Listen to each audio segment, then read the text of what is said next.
গাড়ির গতি নিয়ে ফেসবুকে বিক্রমকে নিয়ে অনিন্দ চট্টোপাধ্যায় মজা করে এই মন্তব্য করেছিলেন।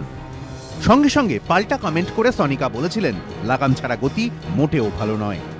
কিন্তু শেষ পর্যন্ত সেই গতিরই বলি হতে হলো সনিকা সিংহ চৌহানকে, আর এ নিয়ে শুরু হয়েছে চাপানুতোর। I was intoxicated while driving, না এগুলোর মধ্যে একটাও ঠিক নয়। কি করে বিক্রম এতটা ওপেনলি এসে মিথ্যা কথা বলে চলে যাচ্ছে যে ড্রিঙ্ক করেনি? দাবি পাল্টা দাবি। বিক্রম দাবি করছেন তিনি মত্ত অবস্থায় গাড়ি চালাচ্ছিলেন না, অথচ ঘটনার দিন রাতে পার্টিতে উপস্থিত সনিকার একাধিক বান্ধবীর দাবি সেদিন বিক্রম মত্ত অবস্থায় ছিলেন।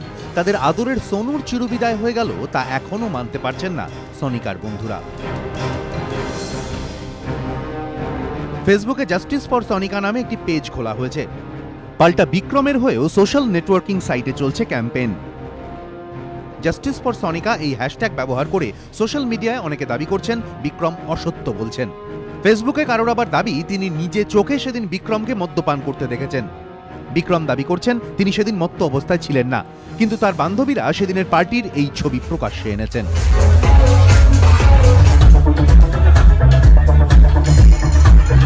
ফেসবুকে কেউ কেউ বিক্রমের উদ্দেশ্যে প্রশ্ন ছুড়ে দিয়ে বলছেন, ফুটেজ কি কখনো মিথ্যে হতে পারে? উঠছে জাস্টিস ফর সনিকার slogan. Bikram shouldn't say lie about all incident. He was drunk and he was driving fast. That's why this thing happened. এদিন সনিকার পরিজনদের পাশে দাঁড়িয়েছেন রূপা গঙ্গোপাধ্যায়ও। আমার শুধু সামান্য কতগুলো প্রশ্ন আছে যে 3:30 অবধি কি করলে পরে এরকম একটা মেজর অ্যাক্সিডেন্ট হয়, কত রাতে কত স্পিডে চালালে পরে। We want him to speak up.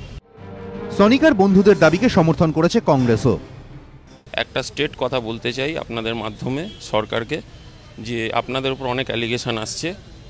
আপনারা যদি নিট অ্যান্ড ক্লিন থাকেন তাহলে আপনারা সঠিক তদন্তটা করুন, যেটা truth should come out and justice should prevail.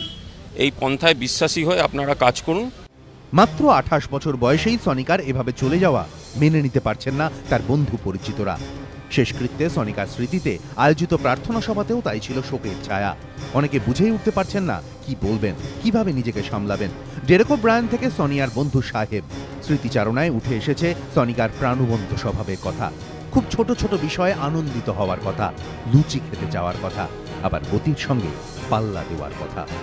প্রার্থনা সভায় আমন্ত্রিতদের হাতে তুলে দেওয়া হয়েছিল সনিকার স্মৃতি সম্বলিত বুকলেট, যেখানে তার বাবা মায়ের বার্তাও ছিল, যার শেষটা হয়েছিল এই বাক্যটা দিয়ে, সোনু, যতদিন না আমাদের আবার দেখা হয় ততদিন বিদায়। আর সনিকার বান্ধবীরা চাইছেন তার হয়ে লড়ে যেতে, যতদিন না সুবিচার মেলে। পার্থপ্রতিম ঘোষ ও আবির দত্ত, এবিপি আনন্দ।